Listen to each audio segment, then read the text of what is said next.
but we shared it. So hopefully all of you got the recording for last week's class. So today we'll continue on with the Nectar of Devotion, chapter 3. And um,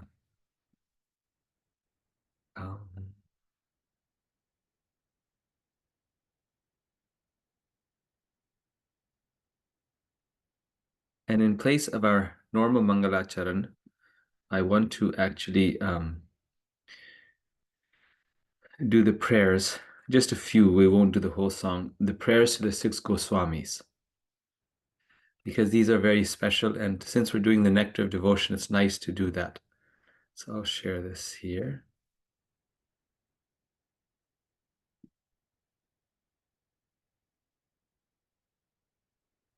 So as we know, the Nectar of Devotion was written by Rupa Goswami, and Rupa Goswami is one of the six Goswamis of Vrindavan. And all six Goswamis of Vrindavan are very special for our Sampradaya.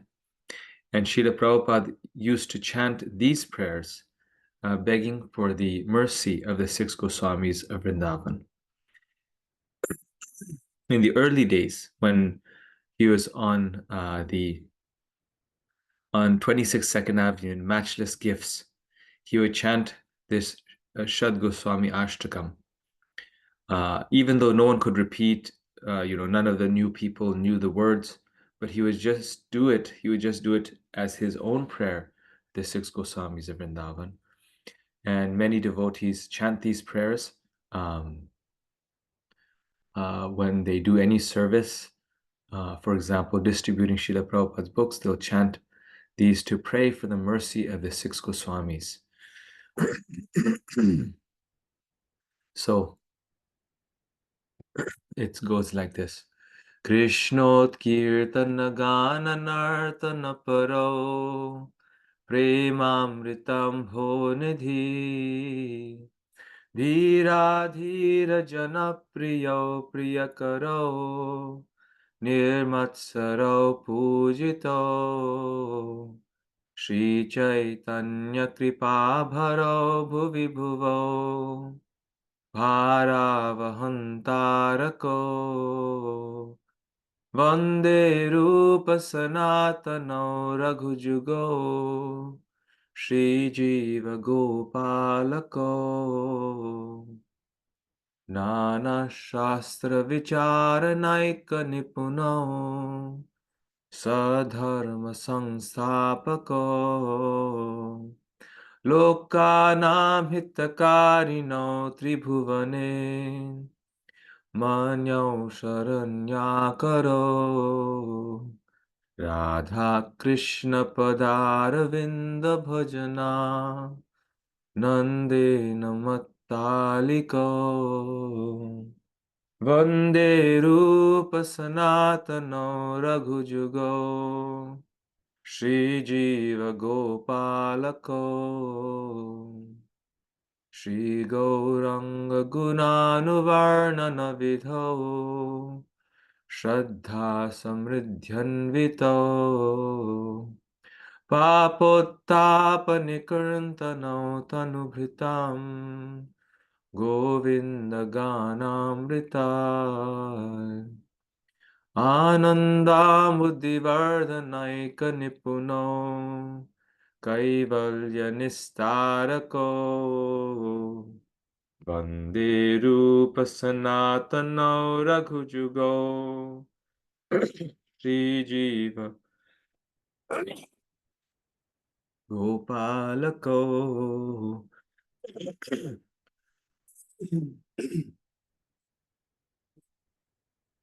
Yaktva Turnamasheshamandalapati Shrenim Sada Tuchhavat Bhutva Dina Ganesha Karunaya Gopina Kantashito Gopi Bhavarasamritabdalahari Kallola Magno Muhu Vande Rupa Sanatana Raghujugo Shri Jiva Gopalako. So do just 4 verses. Just 4. And next time we'll do the next 4. Translation: I offer my respectful obeisances unto the 6 Goswamis, namely Shri Rupa Goswami, Shri Sanatan Goswami, Shri Raghunath Bhatta Goswami, Shri Raghunath Das Goswami, Shri Jiva Goswami, and Shri Gopal Bhatta Goswami, who are always engaged in chanting the holy names of Krishna and dancing. They are just like the ocean of love of God, and they are popular both with the gentle and with the ruffians, because they are not envious of anyone. Whatever they do, they are all pleasing to everyone, and they are fully blessed by Lord Chaitanya. Thus they're engaged in missionary activities meant to deliver all the conditioned souls in the material universe. I offer my respectful obeisances unto the 6 Goswamis, namely Sri Rupa Goswami, Sri Sanatan Goswami, Sri Raghunath Bhatta Goswami, Sri Raghunath Das Goswami, Sri Jiva Goswami, and Sri Gopal Bhatta Goswami, who are very expert in scrutinizingly studying all the revealed scriptures with the aim of establishing eternal religious principles for the benefit of all human beings. Thus they are honored all over the 3 worlds, and they are worth taking shelter of, because they are absorbed in the mood of the gopis and are engaged in the transcendental loving service of Radha and Krishna. I offer my respectful obeisances unto the 6 Goswamis, namely Sri Rupa Goswami, Sri Sanatan Goswami, Sri Raghunath Bhatta Goswami, Sri Raghunath Das Goswami, Sri Jiva Goswami, and Sri Gopal Bhatta Goswami, who are very much enriched in understanding of Lord Chaitanya, and who are thus expert in narrating his transcendental qualities. They can purify all the conditioned souls from the reactions of their sinful activities by pouring upon them transcendental songs about Govinda.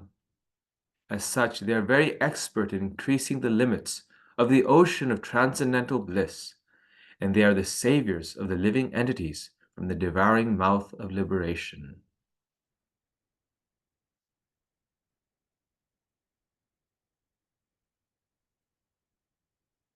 I offer my respectful obeisances unto the 6 Goswamis, namely Sri Rupa Goswami, Sri Sanatan Goswami, Sri Raghunath Bhatta Goswami, Sri Raghunath Das Goswami, Sri Jiva Goswami, and Sri Gopal Bhatta Goswami, who kicked off all association of aristocracy as insignificant.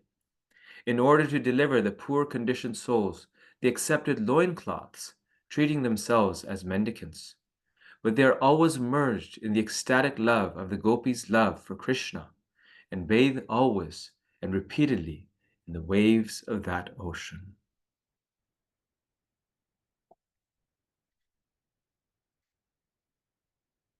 So wonderful, right? And just thinking, reflecting on the last verse, that generally we think that aristocracy, wealth, resources are necessary and important for the propagation of Krishna consciousness. Even spiritually, it's important. Yet they had boatloads of gold and they gave that up to accept loincloths, to become mendicants, so that they could deliver the poor conditioned souls and themselves always emerge in the ecstatic love of the gopis. So it shows how the only necessary qualification for serving Krishna is what we will discuss today: attraction for Krishna, love for Krishna. And that's the topic of chapter 3. Om Jnanam Timirandhasya Jnananjana Shalakaya Chakshurunmilitam Jena Tasmai Shri Gurave Namaha. The last time we did chapter 2, now we're at chapter 3.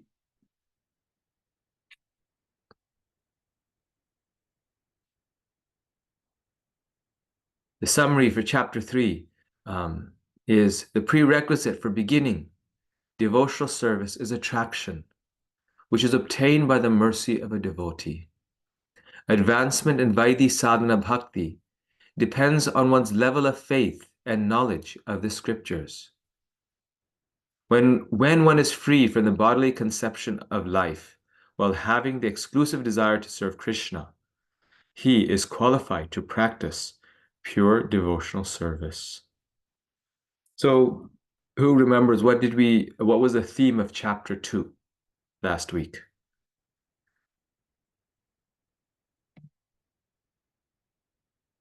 Sadhana bhakti? Yes, sadhana bhakti, Vaidhi sadhana bhakti in particular. Vaidhi sadhana bhakti is doing the activities, the regulations, and rules of devotional service based upon the instructions of the spiritual master and the scriptures and using one's intelligence.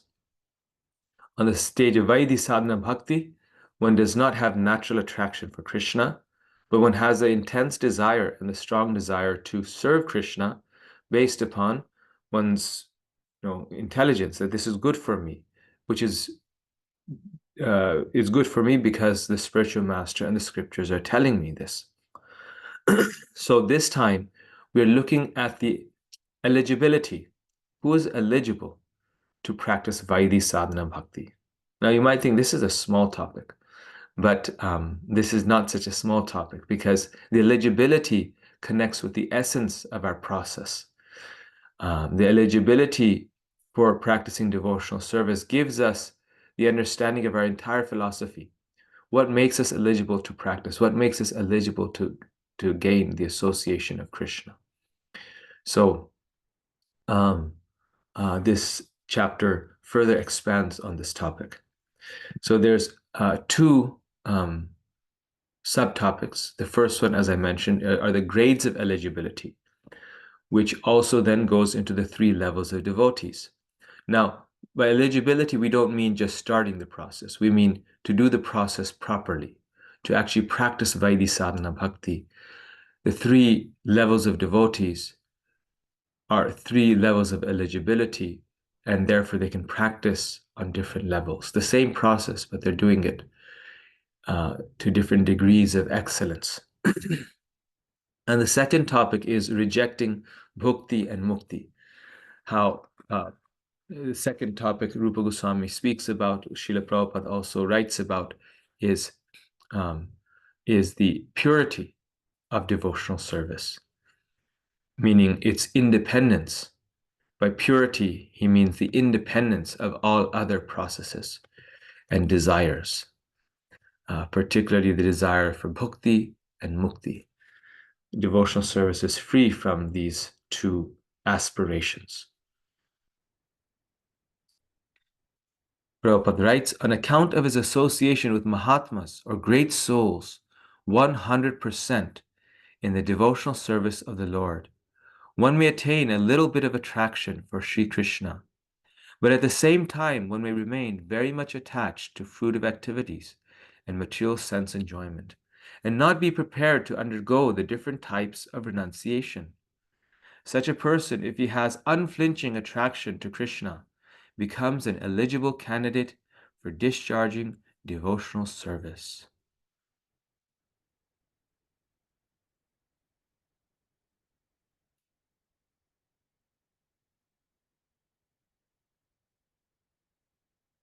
So this is how, in this one paragraph, we see how Prabhupada ties into the eligibility and bhukti and mukti. Bhukti means the desire for sense enjoyment. Mukti means the desire for liberation.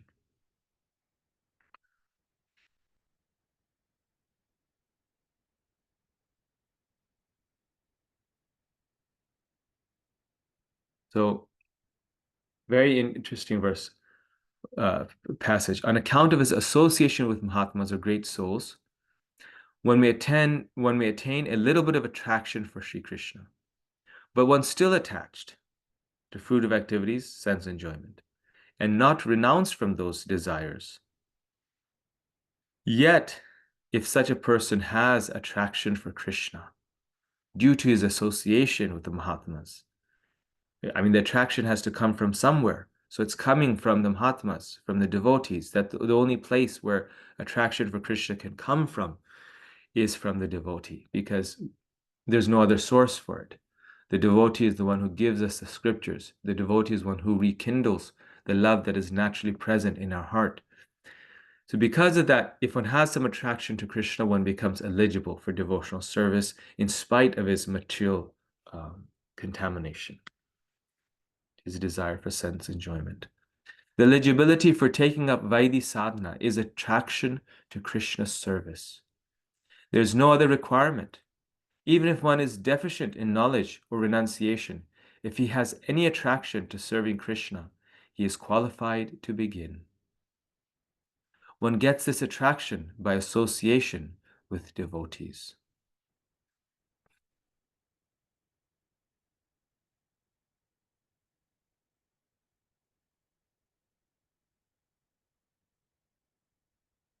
So the only requirement to serve Krishna is attraction to serving Krishna. Everyone is qualified. There's no one can say, oh, this person is unqualified because of his race, gender, age, um, caste, because only a requirement, only necessary qualification to serve Krishna is the desire to. So if you desire to serve him, you're qualified. That desire itself is the qualification to serve Krishna. Jesse. And that desire is attained by association with devotees. And therefore, in one way, the only qualification necessary to become eligible for Vaidhi sadhana bhakti is the association of devotees. The favorable association of devotees. Because by favorably associating with devotees, one will naturally get the attraction, the desire to serve Krishna, which leads us to service of Krishna. In Vaidhi sadhana, one's attraction to Krishna's service arises from the inspiration of Shastra and Guru. Therefore, the stronger one's faith in the knowledge of the scriptures, the stronger is one's attraction, and thus the more eligible he is to advance. So the Shastras are the words of the devotees and the Lord. And when we associate with the Shastras, we are associating with the devotees of the Lord. Just like when we read the Srimad Bhagavatam, we are associating with Shukadev Goswami. We are associating with Maharaj Parikshit. We are associating with the four Kumaras. We are associating with Queen Kunti. So that is association. And through that association, we develop a natural attraction for Krishna. So here are now the three types and stages of eligibility for Vaidhi sadhana bhakti based upon the levels of advancement. So Kanishadikari, a new devotee, has low-grade eligibility. Their faith in scripture is weak, it's easily swayed.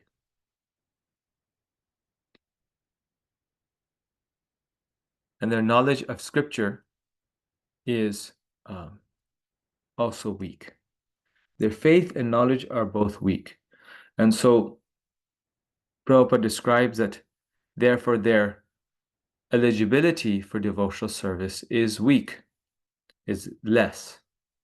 Why is that? Didn't we just read that, well, even if you have material desires, but you have attraction, you can serve? Yes, but the attraction is less because the attraction comes and goes. The attraction is less because the desire is less. The desire is based upon, as we were reading, the scriptures give us conviction, a desire, a hankering to serve Krishna. Just like Queen Kunti in her prayer, she says, let my attraction always run towards you like the river, like the Ganges flows towards the ocean. Gange Vogha Mudanvati. So she wants intense attraction, because when you're intensely attracted, then you will continuously serve Krishna. Like, we get busy. We start with our morning program in the morning, and then we get busy in our lives, and then in the day we just forget Krishna. And then we think, oh, what happened? All day I was just busy in my own thing, not remembering Krishna even once, not trying to do some devotional service or think of Krishna, or chant or something. So because our attraction is less, we immediately become swayed, absorbed in other things. Then the Madhyam medium grade eligibility is strong and convinced, good, but can't always defeat opposing opinion. So Madhyam Adhikari is where you yourself are fully convinced, right? Faith is strong and conviction is strong. But it's not strong enough and it's not deep enough where we can encourage and inspire others to take to Krishna consciousness. This is very interesting because, like, just having conviction and faith by itself, what this means, cannot necessarily give us the empowerment to serve to preach Krishna consciousness, to serve the spiritual.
Hare Krishna.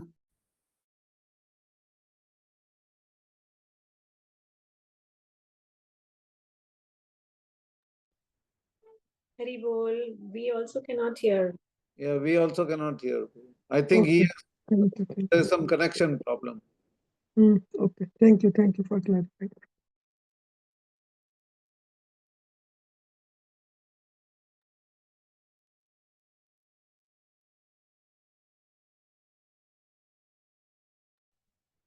I think Prabhuji got logged off.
Someone can please inform Prabhuji about.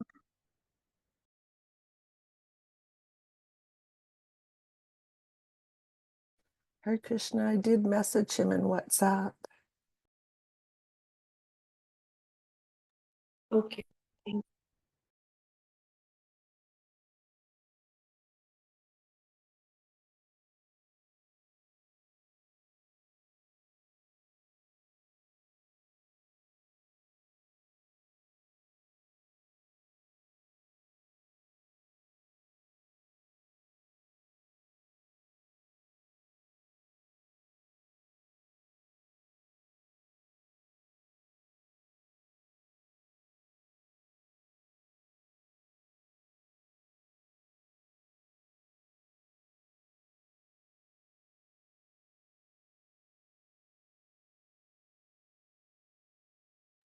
Yeah, Prabhuji's computer was restarted, so he's joining.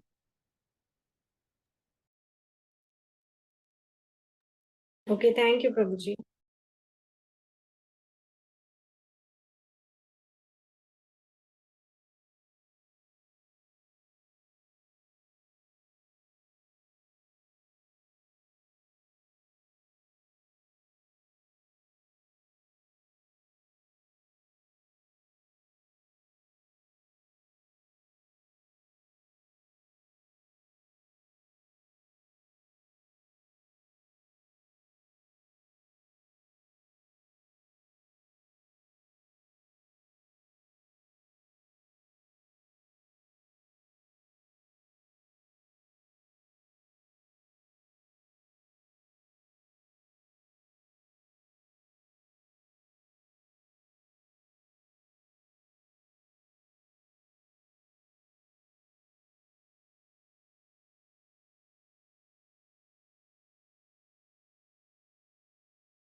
Okay, I don't remember. I don't know when I got cut off. We were Around doing the 7 middle minutes ago. one. Yeah. Sorry, say that again. Around 5 to 7 minutes, 5 minutes ago, Prabhuji. Okay, so what was I saying at the end? Hare Krishna Prabhu, you were talking about the Madhyama Adhikari, so Okay. that it's you were talking about the can't always defeat.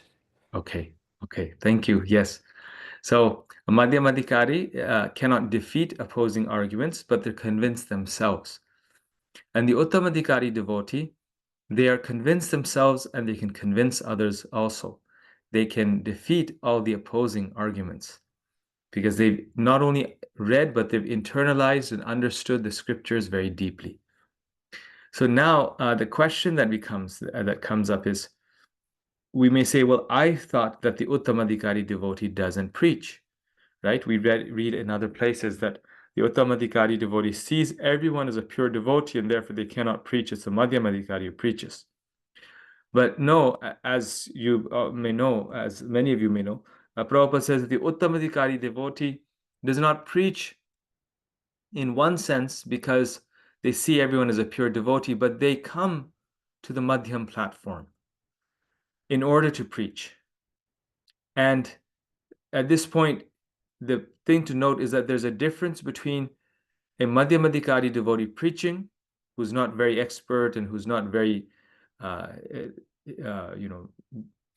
as mature or deep in their Krishna consciousness as the Uttamadhikari devotee, and a difference between Madhyam devotee preaching and the Uttama coming to the Madhyam platform and preaching.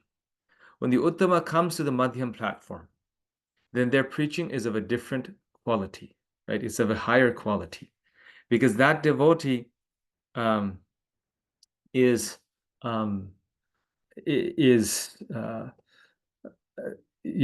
just using the Madhyam platform as an instrument, as a platform to spread Krishna consciousness, but they're not actually, they're not actually on that level.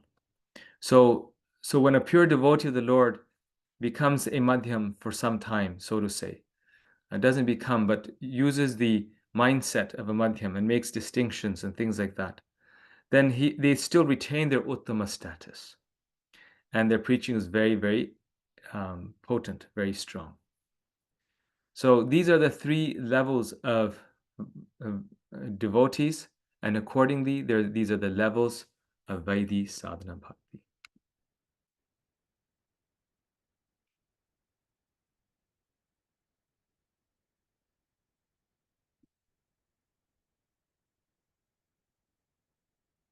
So now we have varieties of neophytes from Bhagavad Gita 7:16. Those are those needing relief from distress, artha, those who want opulence, artarthi, those who have become inquisitive, jigyasu, those who are wise, jnani. So Krishna says in the Gita, Chaturvidha bhajante mam. And then he says, 4 types of people approach me. Who are they? Artha, artharthi, jigyasu, and jnani. These are all kanishtas. These are all new devotees, but they are qualified. They're coming to Krishna because they have some attraction for Krishna due to their need. And though it's inspired by need, but still they're coming to Krishna. They could have gone to, to a materialist or demigod to fulfill their needs, but they came to Krishna. So there's some attraction there. There's some qualification there.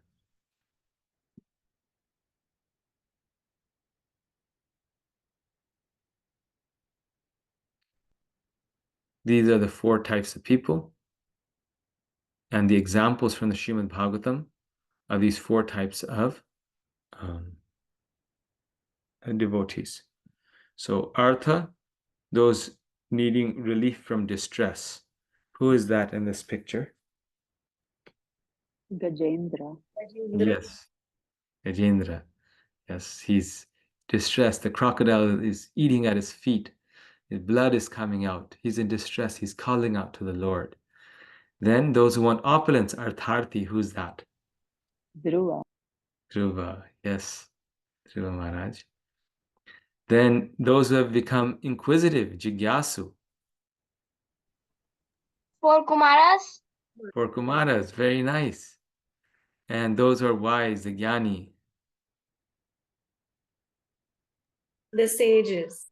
The sages of Naimisharanya. Yes. So these are all 4 different types of devotees. And you see they're quite advanced.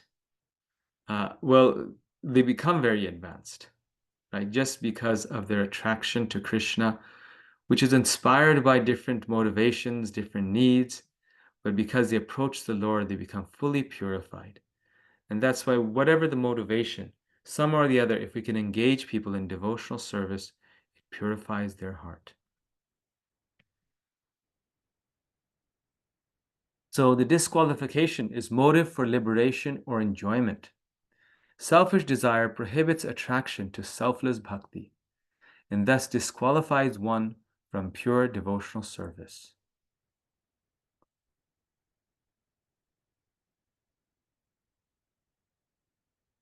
And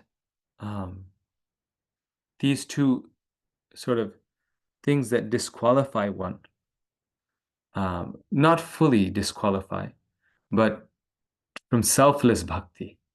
One can still engage in bhakti, but from selfless bhakti is the desire to enjoy the senses and the mind, bhukti, and mukti, the desire to be free, the desire to be liberated from suffering.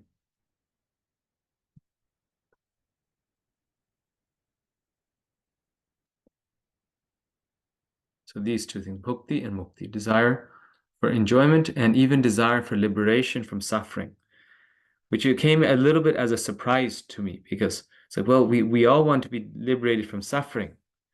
But if that's our only desire, that can become an entanglement. We must desire to serve Krishna. Because when we have that desire, then we're not afraid to take suffering for Krishna. If our motivation itself becomes free from suffering, then it becomes a form of enjoyment. I want to enjoy, lead a good life, an easy life. And as devotees, we can easily fall into that groove, the comfortable groove. There's even devotees who preach this philosophy that, don't do too much. You go to the temple and they say, don't do too much, don't overextend yourself. Know your limits, which is all true and good. We have to keep sane also. We have to take care of ourselves also. All of that is necessary. It's very good. But we must also remember that Srila Prabhupada overextended himself. Therefore, the Krishna conscious movement started. There's one beautiful song about Srila Prabhupada that one devotee wrote, and in that poem, and in that he writes that Srila Prabhupada, no one would have blamed you. No one would have even questioned you if you had not left Vrindavan Dham. At that time, Prabhupada was 70 years old. It was the time to retire. And so that would have been the normal, natural, and the correct thing to do, was for him to retire. No one would have blamed you, Prabhupada, if you didn't take a freighter ship and risk your life to come to America. He had 2 heart attacks on the way. In fact, it was rather, from a material point of view, insane for an old man to come on a freighter ship, because normally one would not survive the trip. One would die on the way. No one would have blamed you if you wouldn't have come to New York City, Prabhupada, where he didn't know the culture, he didn't have any host. It was a freezing cold winter, again at the age of 70. But you came and you did all this and you left Vrindavan Dham, and therefore today we are fortunate.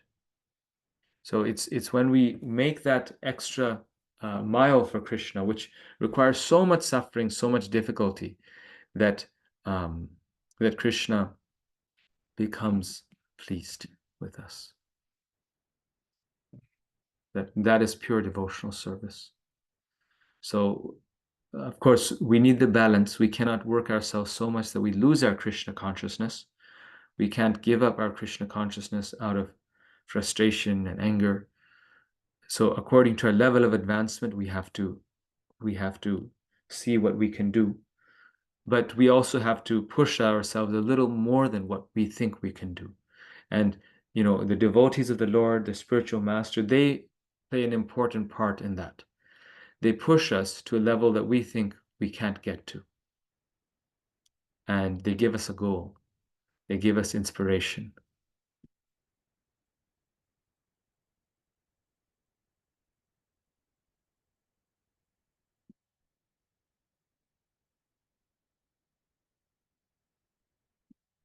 Srila Rupa Goswami compares desires for bhukti and mukti to ghosts and witches. A haunted person cannot act on his own free will. Being possessed by ghosts or witches, he is forced to fulfill their desires. If desires for bhukti or mukti haunt the heart, they will, like ghosts and witches, force one to continually pursue sense gratification and liberation. One will not be able to act in one's own self-interest, which lies in loving and serving the Supreme Personality of Godhead.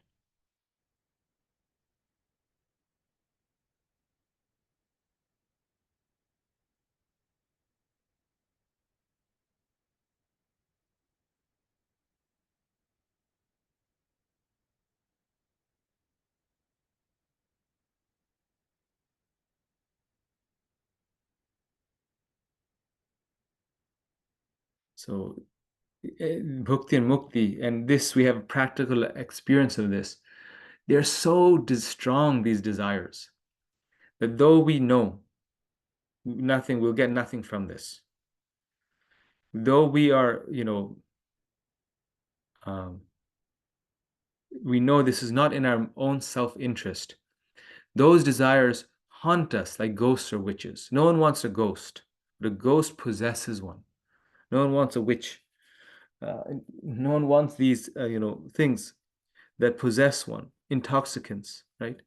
But they do so like that because the desire is so strong. And then we think, how is it that I, succumbed to this? How is it that I engaged in this? How is it that I aspired for this or hankered for this? But that is it, what's happening. That's what happens.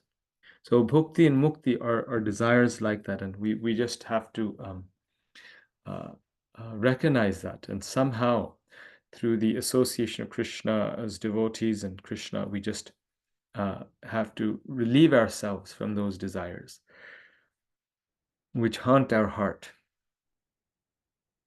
and force us to surrender to material things.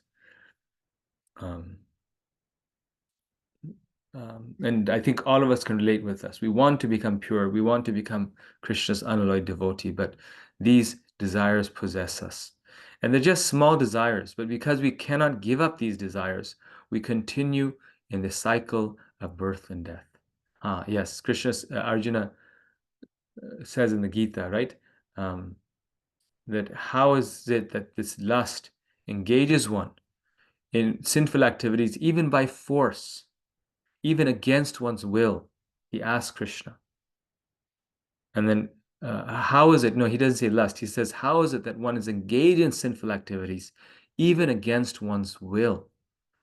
And Krishna responds to Arjuna, it is lust only, O Arjuna. So it is this lust that forces one to act in a way that is unnatural, even to one's own self. And that's bhukti. And also the desire for liberation. We just want out so much. We want to become powerful and peaceful, and rather than being a servant of Krishna.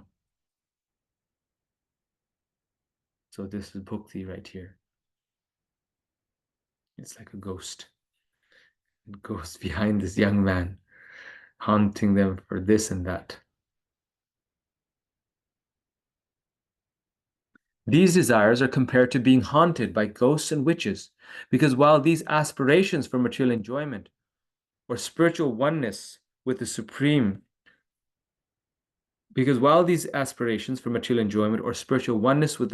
remain, no one can relish the actual transcendental taste of devotional service.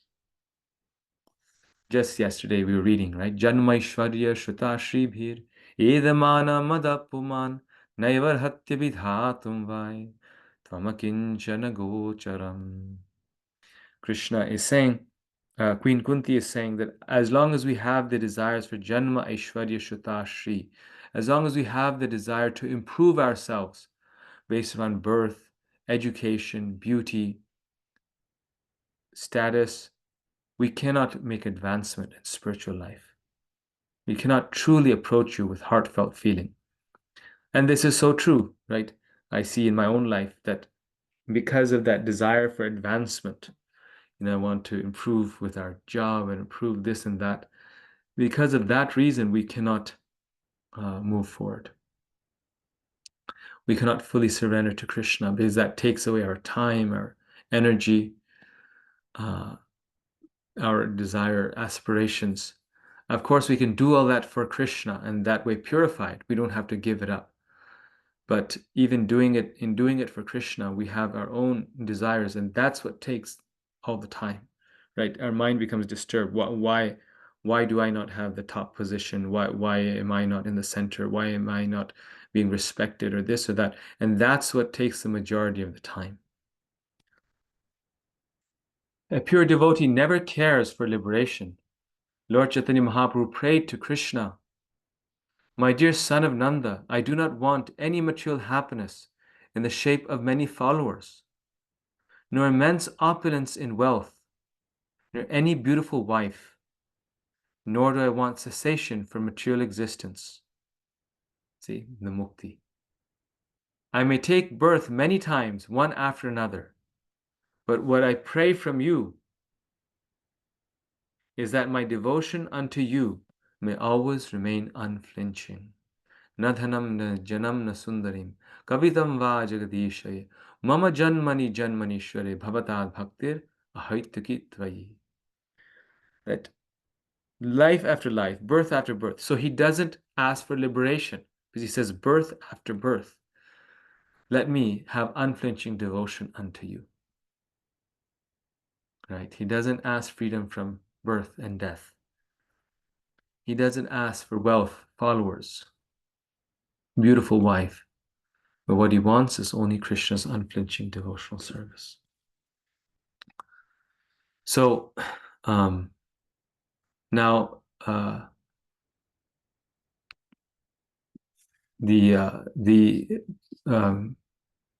here one of the points that was made is how the Uttamadhikari devotee or different devotees, Madhyam also, they have conviction in the scriptures. So Prabhupada makes the point that nectar devotion is the unauthorized scripture itself. Srila Rupa Goswami always quotes extensively from Shastra to substantiate all of his points, analysis, and conclusions. Based on Shastra, he's convincing us that this is the process of bhakti. This is how we become eligible for bhakti. This is how we make advancement in bhakti. So we can have faith in his words, that we must give up the desire for bhukti and mukti.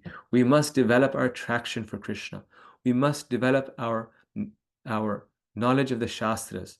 And this is why we are doing this, to deepen our knowledge of the scriptures. This is why Bhakti Shastri, Bhakti Vaibhav, Bhakti Sarvabhauma, all these courses are made, not for our ego, but because by reading these books, we become deep in our Krishna consciousness.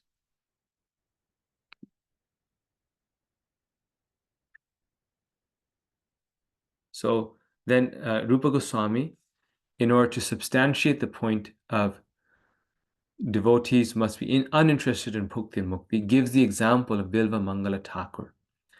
Srimad Bhagavatam 3:25, 34, and 36. Kapila Dev advising Devahuti, and Srimad Bhagavatam 3:4, 15, Uddhava addressing Krishna, and Srimad Bhagavatam 4:9, 10, Dhruva addressing the Lord. In all of these are verses which emphasize freedom from bhukti and mukti. So like Nectar Devotion is a nice resource when you're looking, it's like a, Oxford Bibliographies online. It's a place where you find the references. If you want some topic, okay, I have to give a class on purity of devotional service, freedom from bhukti and mukti. Where can I find verses? You go to Rupa Goswami's discussion on this, and he gives you verses from the whole scriptures and gives examples of great souls who show that this is the standard of devotional life. These teachings show that this is the importance of being free from bhukti and mukti. Okay, and that's the end. So perfect timing. Does anyone have any questions, comments?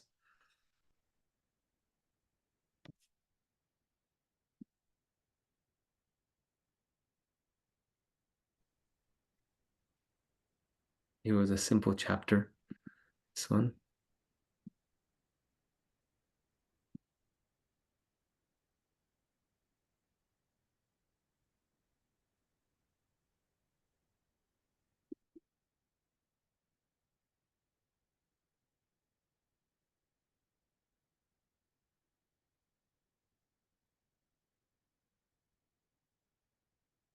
Let's see.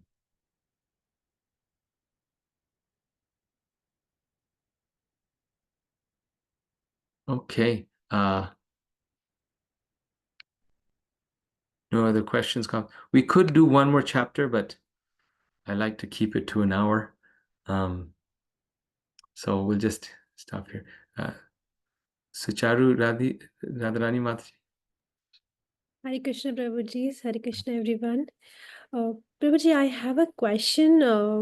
In one of the slide, you just mentioned that if we don't have knowledge, but still if we have a serving attitude for Krishna, we are eligible for Vedai Bhakti.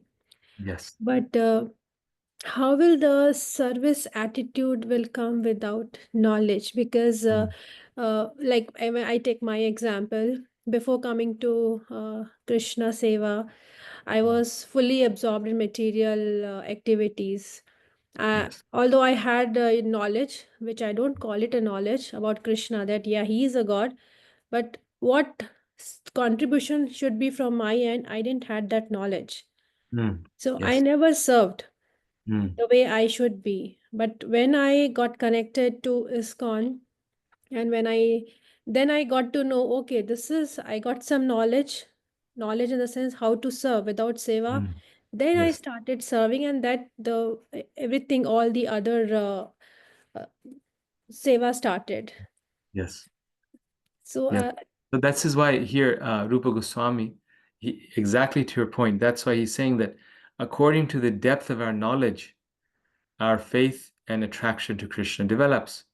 So, so, so yes, knowledge is the degree of knowledge is not a prerequisite, but some knowledge is needed. Like even the Kanishta his knowledge is very light, but still he gets some knowledge of the scriptures to begin their devotional service. That's how they progress. At the same time, like we see Prabhupada's example, so many devotees' example, that people who had no knowledge of Krishna, Srila Prabhupada started their spiritual life by giving them Krishna Prasadam. And they ate Krishna Prasadam, and from that they gained attraction to devotees. Like the famous story of the man who came in the temple and just brought in toilet roll. And he used the bathroom and then left toilet roll for Prabhupada and the devotees and then left. And then after that, Srila Prabhupada said that he has begun his spiritual life. His spiritual life has started. So sometimes people come to Krishna consciousness just because they're attracted to devotees. And they love the devotees, they love the food, they love the music, so they keep coming. But yes, to actually start Vaidhi sadhana bhakti in a regulated practice, one needs some knowledge. But then if we have more knowledge, like you are describing, then we practice it even better, even more. So a person who comes to the temple every Sunday is also doing Vaidhi sadhana bhakti, because coming to the temple is a form of sadhana. But it's very light. Their sadhana is very, it's not very deep. But to make it deep, to become serious, then we have to become serious in our knowledge of scriptures also. thank you, Prabhuji. Hare Krishna. Thank you. Nice point. You brought it, kind of related it with your own example. So yes, that's why when you came in contact with Srila Prabhupada's books, like you received some book or lecture, what was your experience with the knowledge? Yes, Prabhuji. Like I was in Vrindavan for Kartik month, and I was there for Guru Maharaj Yatra, Mm. and like prior also I have visited Vrindavan. That time I didn't took shelter. So when I viewed Vrindavan, it was the different perspective. Mm. But this time Vrindavan was very beautiful, very, very beautiful. Yes. So that's a wonderful example of what you're giving, is that the association of the devotee created the eligibility, which is what Rupa Goswami's main point here is, that attraction for Krishna comes by the association of a devotee. So you went to Vrindavan before, it was Vrindavan, it was like going to a place of pilgrimage. But when you went on yatra and you associated with an advanced devotee, with a pure devotee of the Lord, then your attraction for Krishna increased. Before you also had attraction, that's why you kept coming back. But it increased, it became very strong. And that's when, Vaidhi sadhana bhakti started after that. So, and then you probably heard classes, that was more knowledge, and then etc. etc. Yes. Thank you. Also, Prabhu, can I just make a point? Sure. Yes, sure. Also, I was hearing to a lecture, and the Prabhuji said that it's not only association or knowledge, it's at some point, knowingly or unknowingly, if one expresses a desire in one's own mind that I want to know about Krishna or I want to learn about Krishna, that's when Krishna comes into action and he he makes the arrangement so that you come in contact with some devotees, or devotees come and reach out to you, and that's where the whole process just kickstarts. Yes. Yes, Prabhu. No, that is the attraction, right? When one has attraction, then that develops into an intense desire. So actually, next chapter we look at this even more. Then Rupa Goswami talks about the desire for devotional service. I was actually just looking at it when it turned to this. He says how it here.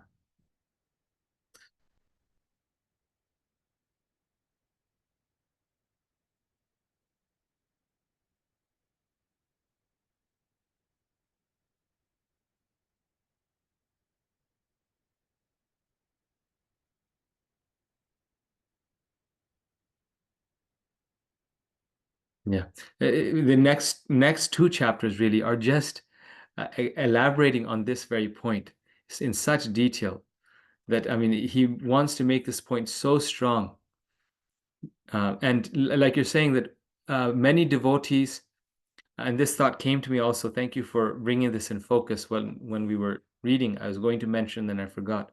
Then many people come in the association of devotees also, like they came in the association of Srila Prabhupada, so many people, but not everyone took up to devotional service immediately.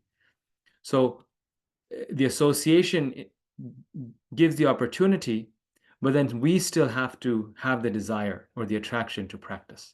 And that's what you're saying, that we have to make the conscientious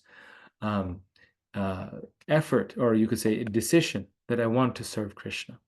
So there's some intention or desire from our part also. And that desire, Rupa Goswami talks about this more, discusses this, that how it may be due to good fortune, but even that good fortune is in some ways manifest by a devotee.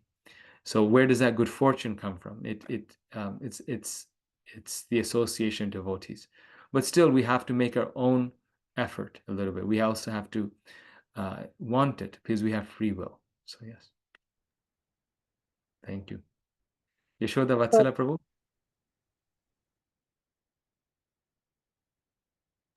Hare Krishna Prabhuji, Dandat Pranam. Thank you so much for this wonderful session. And every time it tries to, I get a lot of questions, but many devotees ask them, so I get answers for most of them. So yeah, reciprocation is a lot of reciprocation there, with the other devotees also. I was just having one question related to being peaceful and happy. So is is that a selfish thing, to be peaceful and happy? Because here it was, yeah. Yes. Independent of the service to Krishna, it is a selfish thing. So if I say I just want to be peaceful and happy, then that's the mode of goodness. And this is the problem. Prabhupada writes this in a purport in the Gita, that the mode of goodness, the problem it comes is that it raises pride and some selfishness. I'm in the forest, I'm a mendicant, I'm vegan, I'm happy. You see this mood in many people. Sometimes they're totally in Maya, and then the opposite is no, I'm completely detox. I'm just like, but it's all about me, right? That's the problem. It's all about me. So sense enjoyment is about me, but liberation can also be about me. But the focus of Krishna consciousness is not me, but Krishna. Let me put Krishna in the middle. So Krishna wants me to fight and be not peaceful. That is Krishna consciousness. That is Arjuna's situation. Arjun wants to be peaceful. But if he had not fought for Krishna, he would have been non-Krishna conscious. He would have been in Maya. Right? Arjuna wants to be the exact words that he used: peaceful, satisfied, gentle, all these things. But Krishna is saying that's not Krishna conscious, because that's about you. That's what you want, not what I want, or not what Krishna wants. Not what is dharma, also your duty. So So peacefulness can be the other side of the coin of material life, unless Krishna's in the center. Now, when Krishna's in the center, then naturally one becomes peaceful, because then it's like, what is there to be agitated about? If Krishna's in the center, then if things go well, Krishna's in the center. It's all Krishna is so wonderful. And if things don't go well,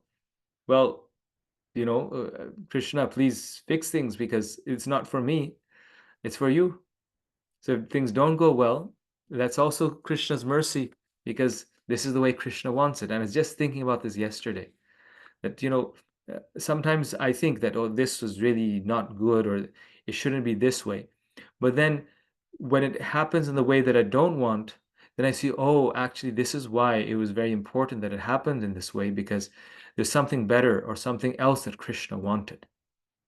So when Krishna is in the center, then we're naturally peaceful. So peacefulness is the quality of a devotee. And in fact, that's one of the 26 qualities. The devotee is always peaceful, patient, forbearant, content. But it's based on his love for Krishna. It's based upon putting Krishna in the center. It's not based upon his, detachment from the world and his, feeling of purity. Haribol, thank you so much, Prabhu. And you already answered my follow-up question that I wanted to ask about agitation. So thank you so much for that how to handle the agitation when we are trying to work for others or trying to serve others. So thank you for answering that in advance. Thank you, Prabhu. Thank you. Yeah, actually, just like recently in my community here, there's something that I was feeling, this is not just, this is injustice, or this is not right towards me personally. Of course, with other devotees, we should speak up and all these things. But then I realized that, oh no, actually, this is what Krishna wants. And that's why Krishna is allowing this, because he must be allowing this, because he actually doesn't want me to serve in this way. He wants me to serve in this way.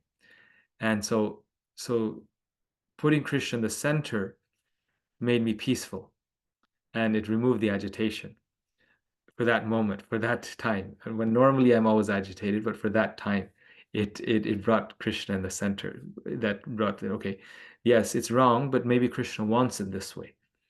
And that, of course, we should try, but in spite of our effort. So we try to work it out, we try to solve something, and it's not solving. We tried multiple times with different people. We took the right steps. We made the right points. That's our duty. That's also humility. Humility means expressing oneself in a Krishna conscious way, trying to solve problems, trying to work out our relationships with devotees. That is humility, Prabhupada says. Humility doesn't mean closing up. Humility means expressing ourselves. But even in spite of expressing ourselves and discussing things and trying to clarify things, if things are not changing, then we should see, okay, this must be some plan of Krishna. We can still keep trying, but the agitation is not there, because we say, okay, if it doesn't change, then Krishna may have a better plan. And I'm going to waste my time trying to solve this problem when there's something wonderful that I can put my energy into. Maybe Krishna wants me to become more Krishna conscious first. Then I'll be more ready for something. Just like we see so many examples where devotees, they thought that becoming a preacher or becoming, in some position was the service. But Krishna or the spiritual master said, no, you need more preparation. You need to purify your heart more. Like Ramanujacharya had one disciple who was very scholarly, very brilliant. And wherever he spoke, he could convince people. And so he was just like, I'm ready and I'm going to preach and all these things. But Ramanujacharya sensed some pride in him. And so he comes to Ramanujacharya and says, now please give me a service, give me a place where I'm going to serve and preach. And Ramanujacharya tells him, I want you to go to this such and such temple, I forget the temple, and there they need a pot washer. So can you do this for the next, just do this for the rest of your life. This will be the best service. And he's thinking, I'm this, learned scholar. But anyway, he had submission and he had faith in his spiritual master, who was a pure devotee, Ramanujacharya, naturally great acharya. So he goes and he does that. And then after some time, a year or 2 years, Ramanujacharya comes and he sees that this disciple is now ready, and he says, now you preach, now you give up this service, and he makes him into one of the leaders of his mat, of his sampradaya. So we sometimes think we're ready for something, but Krishna says, no, first work on your own spiritual life, or first make more advancement. And so that comes in the form of sometimes external injustice. The devotee was feeling, this is not just, I'm more qualified than the other devotees, but my spiritual master is not letting me do this service. But it's justice because we are not seeing where we are at. Or Krishna has something better. He had even something better in mind for this devotee. So, yes, Salja Mataji.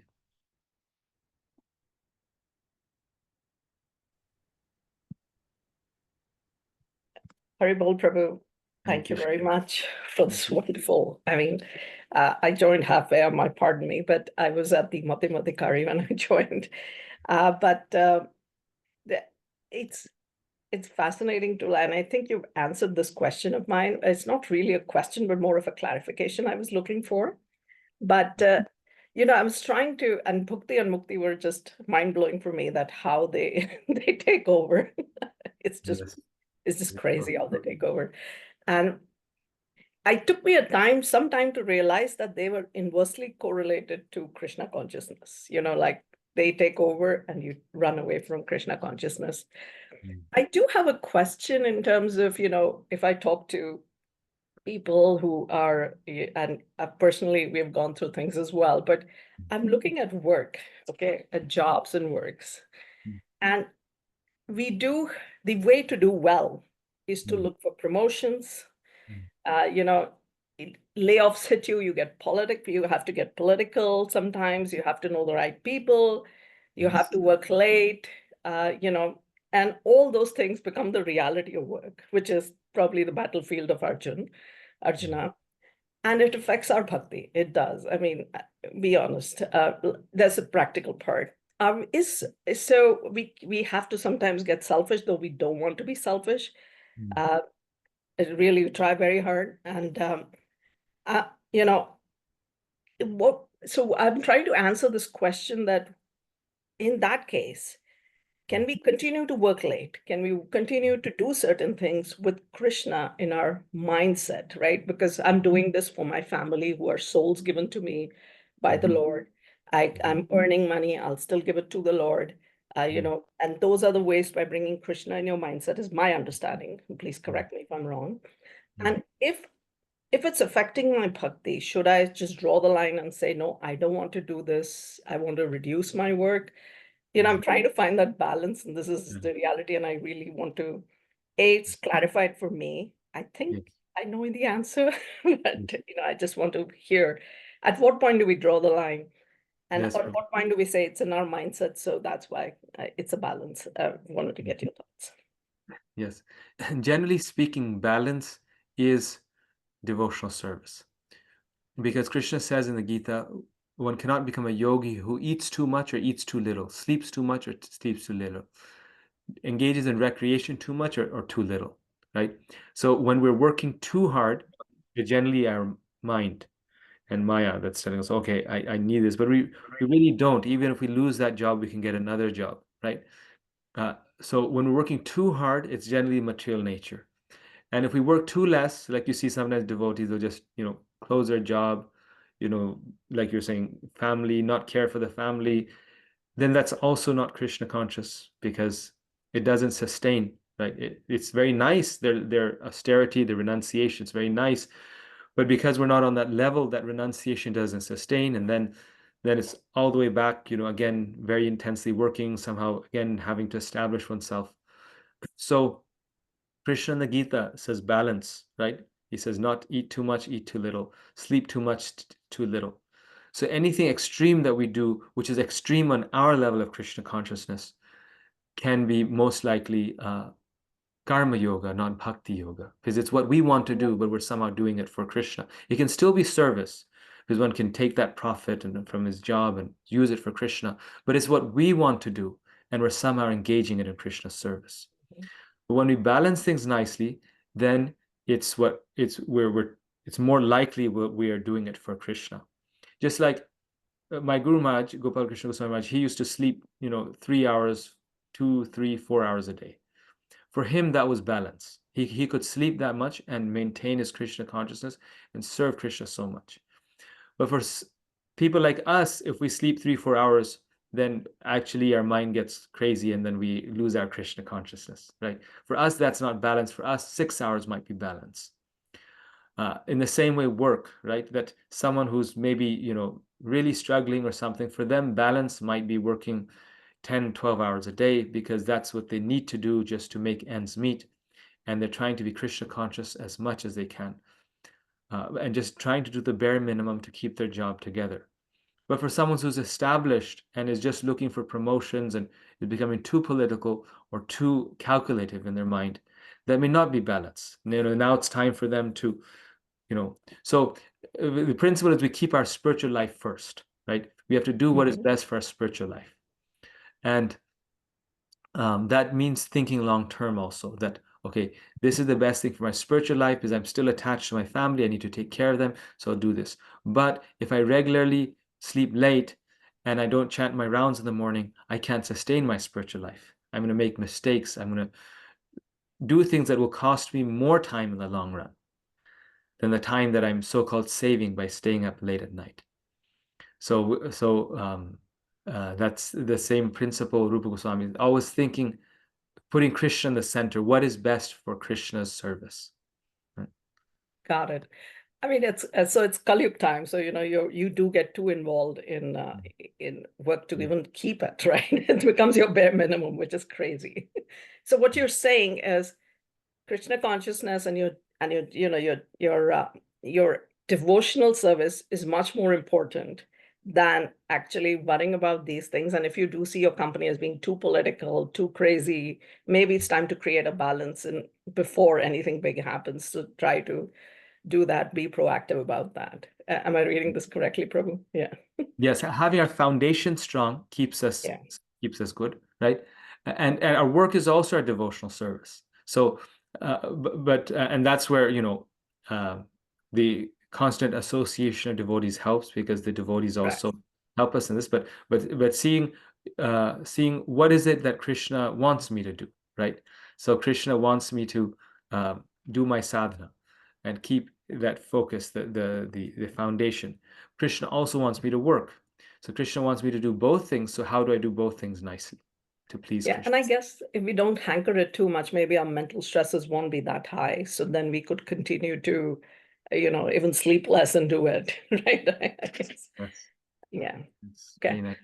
Thank you very much for clarifying that, Prabhu. And a very good point on the karma yoga part. So that's the balance, and that's only the start. So thank you. Thank Appreciate you. it. Thank you, Prabhu. Very well. Rupa Mataji. Hare Krishna, Prabhu. It was wonderful, wonderful class. We always miss you when you don't hear your voice. Thank you so much. I just wanted to give a piggyback about the Mataji has how she can engage herself to, what do you call, to see, how to do the services for Krishna, right? So, I just wanted to give an example. When I came to the temple, I was not a devotee, was from the so many years. So I was just few just join, and this is the way it actually works. When you're standing, in front of the deity and you see who you like it, or you don't have to, think that way. You just see, what you wanted to do. Like Prabhuji, you give a class to bring your expertise, your career. If you're a CPA, do a CPA work, do the construction work, those kind of things is that we all have to think about it and see what your expertise. Just like, the one mother gave a birth to the child, and instant when they're thinking, after the birth, they're always thinking, what should I do for my child? It's the same way, when you're standing in front of the deity, you just look at it, and your brain gonna be working. So yes, so follow that in, for also, what do you call, just think about it. What do you want to do? And when you're thinking, there's so many services that's gonna come to you. You never know. So this is the way I tell, my temple. I said, you know what? The savor is on the ear. Learn how to catch it. They're not going to come to. They will come to you, but you need to learn how to catch it. That's all, Prabhu. Thank you for letting me share. Thank you. Thank you. Very nice comment. Very nice illumination on this point. Saki Stali Mataji. Hare Krishna Prabhuji, Dandavat Pranam. Thank you very much for the wonderful class. Each time it gets better with you and your explanation. Thank you so much. So Prabhuji, as you were sharing about how association of devotee is very important to start our bhakti.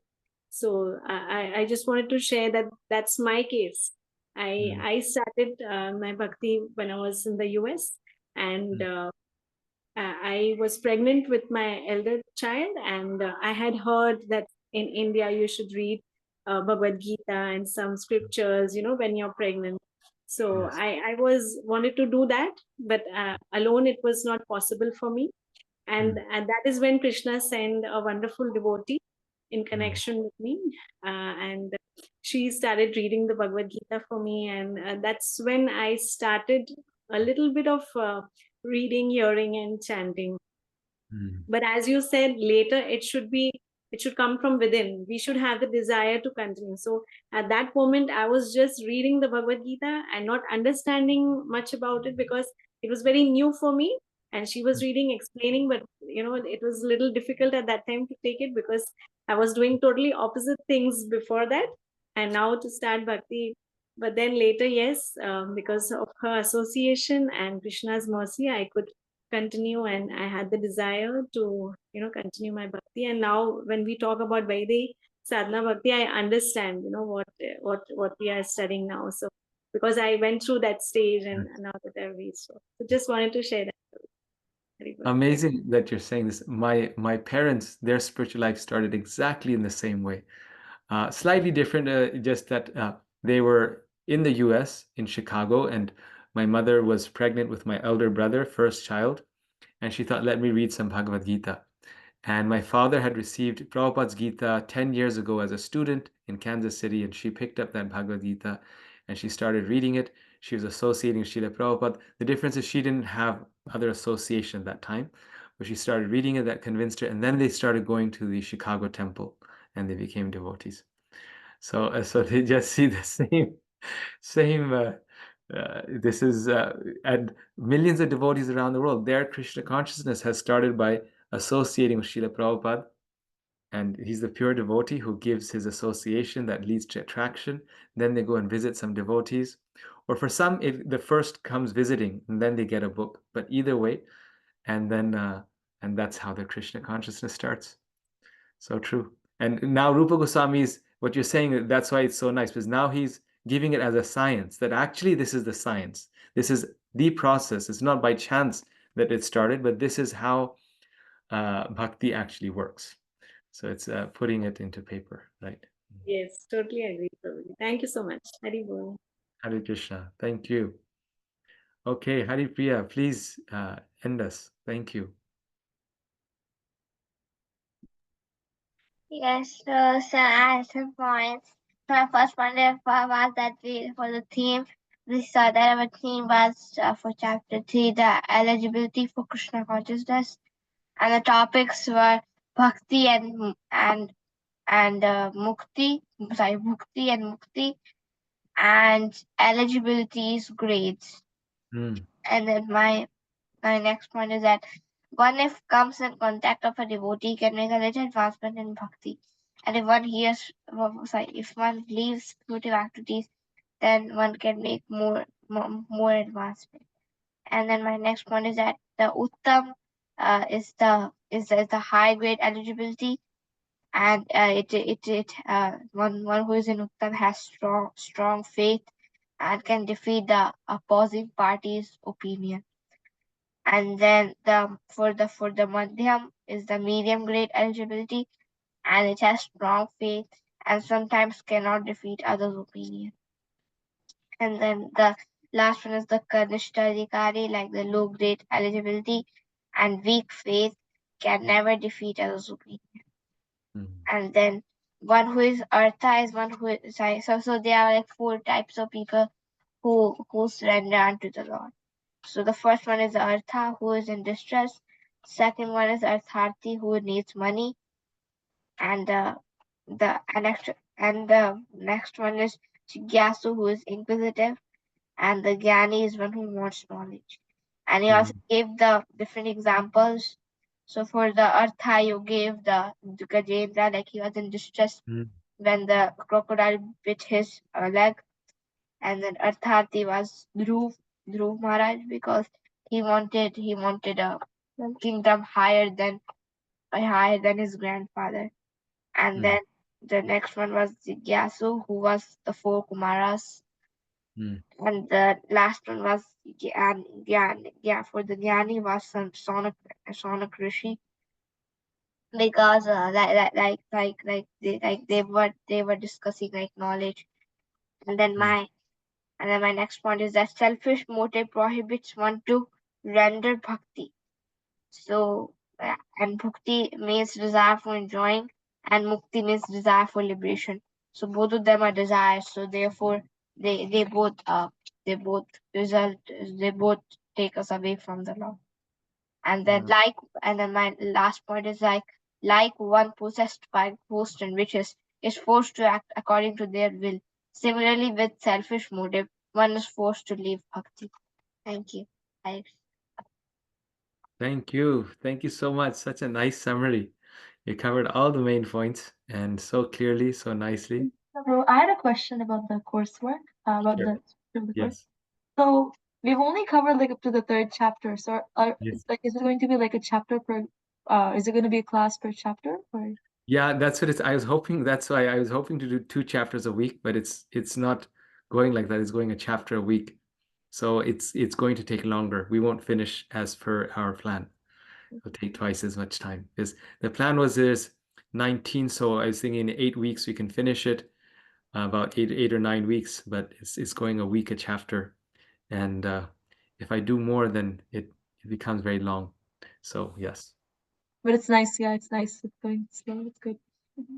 And bro, another thing. So for the chapter 2 questions in the document, there's chapter 1, part 2 questions in there as well.